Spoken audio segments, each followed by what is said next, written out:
प्रश्नावली अपने चालू करते हैं 2.1।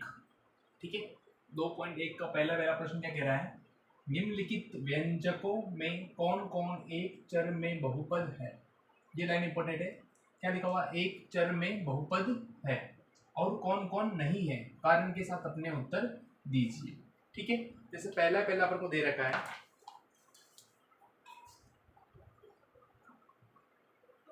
4x² - 3x + 7।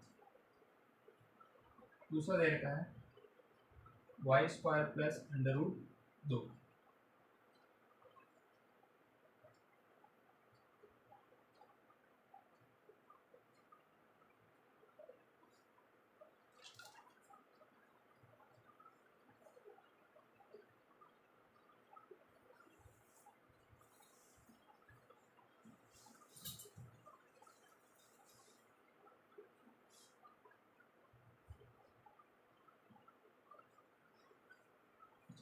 ठीक है, ये 5 प्रश्न दे रखे पहले प्रश्न के अंदर।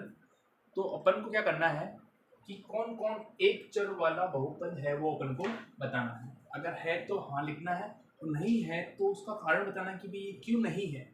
ठीक है, जैसे पहला दे रखा अपन को, पहले का 4x² - 3x + 7। तो आपको इस बहुपद को देखना है, ये बहुपद है, इस बहुपद के अंदर कितने चर आ रहे हैं ये बताओ। चर का मतलब क्या हो गया कि x y z वाले x कितने आ रहे हैं इसके अंदर, देखो x आ रहा है और तो कोई आ नहीं रहा, y z तो आ ही नहीं रहा, केवल क्या आ रहा, एक आ रहा है। एक कौन सा, x आ रहा है, यह है एक चर, क्योंकि इसके अंदर चर कितने हैं, एक ही है। एक चर वाला बहुपद होगा। ठीक है, यह एक चर वाला बहुपद होगा। क्यों होगा, क्योंकि इसके अंदर क्या आ रहा है, केवल और केवल एक चर आ रहा है जो क्या है, x है। क्योंकि इसमें केवल x ही चर है, अन्य कोई चर है ही नहीं, y z है ही नहीं है, तो क्या हो गया, एक चर वाला बहुपद हो जाएगा। दूसरा देखो, दूसरा है ना y² + √2। ठीक है, अब इस बहुपद को देखो, आप इस बहुपद को देख के ये बताओ कि इसके अंदर कितने चर है, मतलब x y z वाले कितने अक्षर है। केवल और केवल क्या आ रहा है, y आ रहा है, केवल क्या आ रहा है, y आ रहा है। तो ये भी क्या हो जाएगा, एक चर वाला बहुपद होगा। यह है एक चर वाला बहुपद होगा। कारण दे दो, क्योंकि इसमें y चर ही है, केवल इसमें क्या है, y चर ही है और कोई चर नहीं है, इसलिए क्या हो गया, ये एक चर वाला बहुपद हो जाएगा। तीसरा देखो, 3√t + t√2। ठीक है, अब आप कहोगे सर इसमें t आ रहा है, इसमें भी t आ रहा है, तो ये भी क्या हो गया, एक चर वाला बहुपद हो गया। लेकिन मैं कहूंगा कि ये नहीं होगा।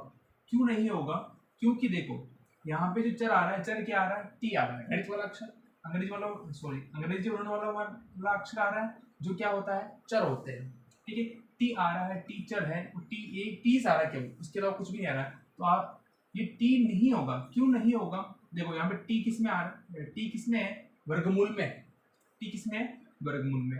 तो इस टी की घात कितनी हो जाएगी, 1/2। इस वर्गमूल का मान कितना होता है, घात के रूप में 1/2। वर्गमूल का मान कितना होता है, घात के रूप में 1/2 होता है। और इधर तो सिंपल है, √2। हमें संख्या से मतलब नहीं, हमें चर देखना है, चर ये रहा, चर ये रहा। इस चर में घात कितनी आ रही है, टी की 1, कोई भी नीति के मान लेंगे 1, लेकिन इस चर में टी की घात कितनी आ रही है, 1/2। तो आपको ये बात ध्यान रखनी है कि यदि किसी भी चर की घात पूर्ण नहीं हो, पूर्ण मतलब बटे हुए में नहीं होनी चाहिए और पॉइंट में नहीं होनी चाहिए। घात जो है बटे हुए में नहीं होनी चाहिए और पॉइंट में नहीं होनी चाहिए। अगर बटे हुए में और पॉइंट में है तो वो बहुपद नहीं होगा। ठीक है, तो यहाँ पे क्या लिखेंगे, यह है एक चर वाला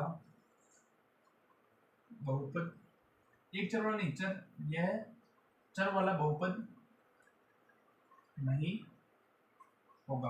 कारण दो, क्योंकि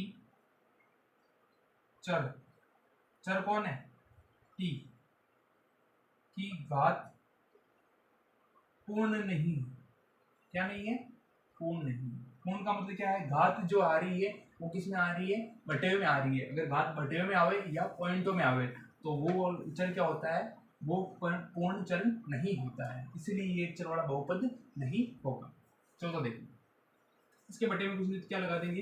एक, या फिर डायरेक्ट सिंपल सोल्व करो। ये y तो ऐसे कैसे प्लस, ये दो ऐसे कैसे, इस y को ऊपर लेके आएंगे तो y की घात कितनी हो जाएगी?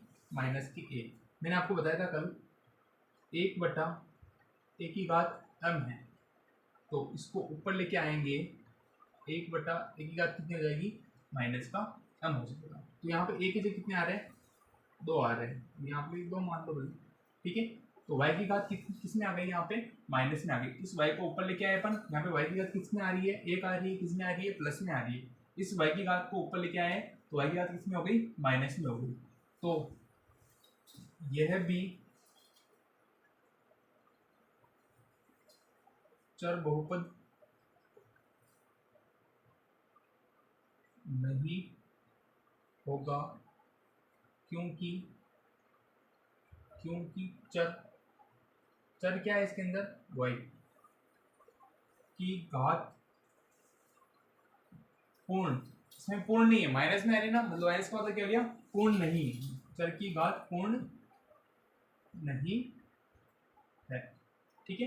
अगर यहाँ पे ये y नहीं होता तो ये क्या हो जाता? एक चर वाला बहुपद हो जाता, लेकिन यहाँ पे साथ में y है तो इस y को ऊपर लेके आएंगे, यहाँ पे ये हो जाएगा, इसीलिए यह भी चर बहुपद नहीं होगा, क्योंकि चर y की घात पूर्ण नहीं है। पूर्ण नहीं यानी मतलब माइनस में आ रही है, तो ये पूर्ण नहीं है, ठीक है। फिर पांचवा लेते हैं। अब देखो x की घात 10 प्लस y की घात 3 प्लस t की घात कितनी दे रखी है? 50 दे रखी है। तो चर कितने आ रहे हैं? देखो x भी चर है, y भी चर है, t भी चर है। तो ये एक चर वाला बहुपद है क्या? नहीं है। ये कितने चर वाला है? 3 चर वाला, क्योंकि x भी चर है, y भी चर है और t भी चर है। तो इसमें लिखेंगे यह है एक चर वाला बहुपद नहीं होगा। यह कितने चर वाला? 3 चर वाला बहुपद, 3 चर वाला बहुपद, ठीक है, क्योंकि इसके अंदर 3 चर आ रहे हैं तो ये क्या हो गया? 3 चर वाला बहुपद हो जाएगा।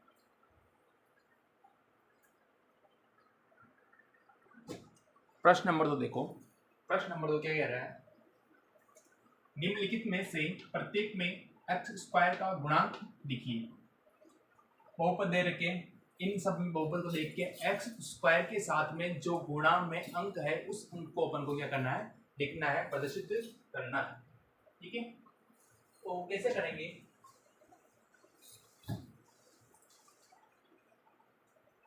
देखो पहला देखो, 2 plus x square plus x आ रहा है, ठीक है। अब इसके अंदर देखो कि एक्स स्क्वायर कहाँ पे है? ये एक्स स्क्वायर है, ये एक्स स्क्वायर लिख दिया। अब एक्स स्क्वायर का गुणांक बताओ, इस एक्स स्क्वायर के साथ में गुणे में कौन सा अंक आ रहा है? कोई भी अंक आ रहा है क्या इसमें? नहीं आ रहा है। कोई भी अंक नहीं आ रहा तो क्या मान लेंगे? एक मान लेंगे। तो इस एक्स स्क्वायर गुणांक कितना हो जाएगा? यहाँ पे एक हो जाएगा। ये एक ही क्या हो जाएगा? अपना आंसर आ जाएगा, ठीक है। फिर दूसरा देखो क्या है? 2 minus x square plus x cube. हमें तो स्क्वायर को देखना है। एक्स स्क्वायर दिख रहा है क्या इसके अंदर? हाँ ये रहा, ठीक है। तो एक्स स्क्वायर का गुणांक मतलब एक्स स्क्वायर के साथ में गुणे में क्या आ रहा है? यहाँ पे एक्स स्क्वायर के साथ में कोई है क्या? नहीं है, तो क्या मानेंगे? एक मानेंगे। लेकिन इसके साथ में यहाँ पे क्या आ रहा है? माइनस आ रहा है। क्या मैंने यहाँ पे माइनस लगाया क्या? नहीं लगाया। तो यहाँ पे क्या आ जाएगा? माइनस का एक आ जाएगा। ये माइनस का एक क्या आ जाएगा? अपना आंसर आ जाएगा। एक्स स्क्वायर गुणांक कितना हो जाएगा? यहाँ पे माइनस का एक। अगर यहाँ पे माइनस है तो यहाँ पे अपन को माइनस लगाना पड़ेगा। अगर इसके अंदर भी माइनस होगा तो अपन यहाँ पे माइनस लगा देंगे। इसमें प्लस है तो ये प्लस वैसे प्लस में ही है। फिर तीसरा देखो, एक्स स्क्वायर कहाँ पे आ रहा है? ये आ रहा है। यहाँ पे चिन्ह किसका आ रहा है? गुणे का। इसके और इसके दोनों के बीच में किसका चिन्ह आ रहा है? गुणे का चिन्ह आ रहा है। तो एक्स स्क्वायर का गुणांक कितना हो जाएगा? π/2 आ जाएगा। इसके साथ में गुणे में कौन है? π/2 है, तो अपना आंसर कितना आ जाएगा? π/2 आ जाएगा। फिर चौथा देखो क्या इसके अंदर एक्स स्क्वायर दिख रहा है क्या आपको? एक्स स्क्वायर दिख रहा है क्या? नहीं है इसके अंदर एक्स स्क्वायर, तो अपन क्या मानेंगे, एक्स स्क्वायर का गुणांक बराबर क्या मान लेंगे, 0। कोई भी नहीं है, क्या मान लिया मैंने, 0 मान लिया, तो ये अपना आंसर हो गया। प्रश्न नंबर 3 देखो, प्रश्न नंबर 3 कह रहा है 35 घात की द्विपद का घात कितनी होनी चाहिए, 35 होनी चाहिए, और क्या होना चाहिए, द्विपद, द्विघात नहीं लिखा हुआ, ध्यान रखना, द्विपद लिखा हुआ, ठीक है। और 100 घात के एक पदी, एक पदी का मतलब क्या हो गया, एक पद वाला, एक पदी का एक एक उदाहरण दीजिए, ठीक है।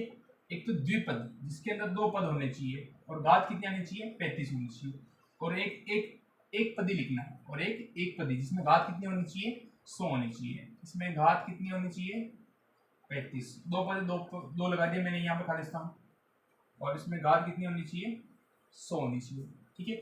तो कुछ भी ले लो, एक्स वाई जेड, चर की घात ले लो, चर क्या ले गए, एक्स ले लो, एक्स की घात कितनी आनी चाहिए, 35, पद कितनी आनी चाहिए, 2, एक पद तो आ गया, प्लस 5 लगा दो, 2 पद, एक पद ही हो गया, एक पद ही हो गया, द्विपद हो गया, द्विपद में चर की घात कितनी आनी चाहिए, 35 होनी चाहिए, तो ये 35 लिख दिया, ठीक है। अब एक पदी में घात कितनी होनी चाहिए, 100 होनी चाहिए, एक पदी में कोई भी ले लो, एक्स वाई जेड किसी को भी ले लो, मान लो कि जेड की घात कितनी आ गई, 100 आ गई, ठीक है। एक को लेके देखो, देखो इसका बताओ, देखो 35 घात होनी चाहिए, 2 पद होने चाहिए, और गणितीय संख्या होनी चाहिए, मान लो कि टी की घात कितनी, 35 माइनस 26, कुछ भी ले लो, 26 ले लो, 100 ले लो, 500 ले लो, कुछ भी ले लो, घात कितनी होनी चाहिए, चर की घात कितनी होनी चाहिए, 35 होनी चाहिए, इसमें ले लो, देखिए किसकी ले लो बताओ, y की ले लो, y की घात कितनी, 100 मान लो, ठीक है। तो ये एक पदी में 100 घात वाला उदाहरण, ये 2 उदाहरण हो गए, और ये द्विपद, द्विपद 2 पद वाले में घात 35 वाले 2 उदाहरण, ठीक है। ऐसे आप और भी उदाहरण आप कर सकते हो, तो आपका होमवर्क यही है कि आप एक एक प्रश्न 2-2 उदाहरण और लेना, ठीक है, 2 उदाहरण और आप हल करके बताना।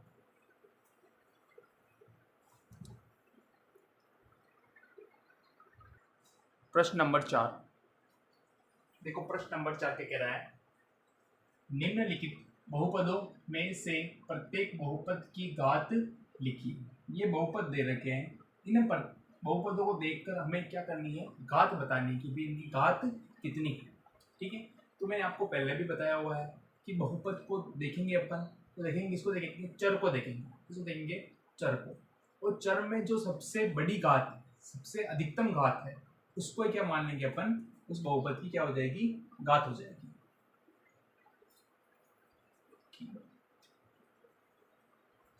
यहाँ पे ज्ञात लिख दिया, घात आएगा, प्रत्येक बहुपद की घात लिखनी है, ठीक है। तो 5x3, शायद किताब में यहाँ पे करेक्शन है, घात नहीं दे रखी, तो यहाँ पे घात लगा देना, 3 लगा देना, ठीक है। अब देखो, हाँ घात 3 लगा देना, ठीक है। तो ये बहुपद हो गया, इस बहुपद को देखो, इसके अंदर चर क्या आ रहा है, x x x, तो x हो गया, घात सबसे बड़ी क्या दिख रही है आपको, x की घात कितनी दिख रही है, 3, तो बहुपद की अधिकतम घात कितनी है, 3, 3 ही क्या आ जाएगा अपना आंसर आ जाएगा, 3 ही क्या आ जाएगा अपना उत्तर आ जाएगा, ठीक है।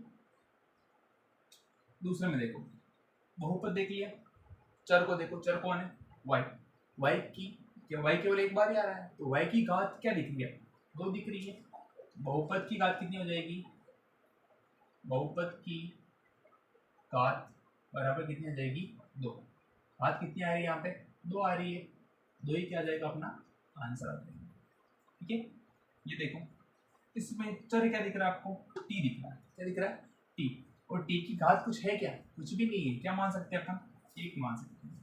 तो बहुपद की घात कितनी हो गई बताओ इसमें, बहुपद की घात बराबर कितनी हो गई, 1, तो इसका उत्तर कितना आ जाएगा, 1 अपना उत्तर आ जाएगा।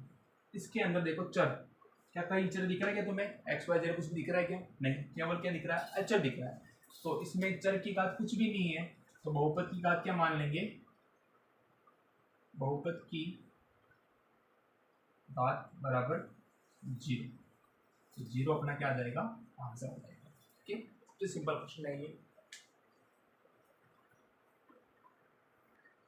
अब प्रश्न नंबर 5 देखो, प्रश्न नंबर 5 क्या कह रहा है, बताइए कि निम्नलिखित बहुपदों में कौन कौन बहुपद रेखिक है, कौन कौन द्विघाती है, कौन कौन त्रिघाती है।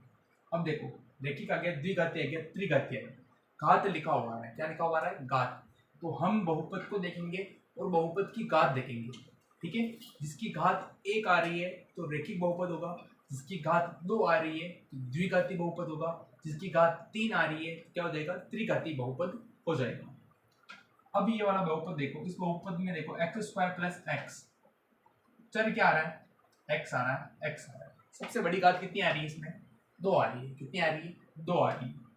तो 2 आ क्या बोलेंगे, द्विघाती। क्या बोलेंगे, द्विघाती। ये कौन सा हो गया, द्विघाती बहुपद हो जाएगा। इसमें देखो x माइनस एक्स क्यूब, ठीक है, चर देखो, चर क्या आ रहा है यहाँ पे, x आ रहा है। क्या आ रहा है, x आ रहा है, जिसमें x की घात कितनी आ रही है, सबसे बड़ी घात कितनी आ रही है, 3 आ रही है। तो ये कौन सा हो गया, त्रिघाती। कौन सा हो गया, त्रिघाती बहुपद। इसमें देखो y plus Y square plus 4, ठीक है, चर क्या है, y है। y की अधिकतम घात, सबसे बड़ी घात कितनी आ रही है, 2 आ रही है। तो ये कौन सा हो गया, द्विघाती बहुपद। इसमें देखो चर क्या आ रहा है, x आ रहा है, x की घात कुछ दिख रही है क्या, नहीं है। क्या मान सकते हैं अपन, 1 मान सकते हैं। क्या मान सकते हैं, 1। तो ये कौन सा हो गया, रेखिक बहुपद। ठीक है, तो पांचों देखो, 3t, चर क्या आ रहा है, t आ रहा है। क्या आ रहा है, t आ रहा है। अब t की घात कितनी आ रही है, यहाँ पे देखो t की घात कितनी आ रही है, कुछ भी नहीं। क्या मान सकते हैं, 1। तो ये भी कौन सा हो गया, रेखिक बहुपद। आया समझ में। छठा देखो, r की घात कितनी आ रही है, 2 आ रही है। r क्या गया यहाँ पे, चर हो गया। क्या हो गया, चर हो गया। ठीक है, तो चर की घात कितनी आ रही है, यहाँ पे देखो 2 आ रही है। ठीक है, तो ये भी कौन सा हो जाएगा, द्विघाती बहुपद। फिर देखो ये सातवां, 7x की घात कितनी आ रही है, 3 आ रही है। तो चर देखो, चर कितना है, x है, x की घात कितनी आ रही है, 3 आ रही है। तो ये कौन सा देगा, त्रिघाती बहुपद। ठीक है, सिंपल प्रश्नावली है, आपको समझ में आ गई होगी, तो आप इसको उतार लो।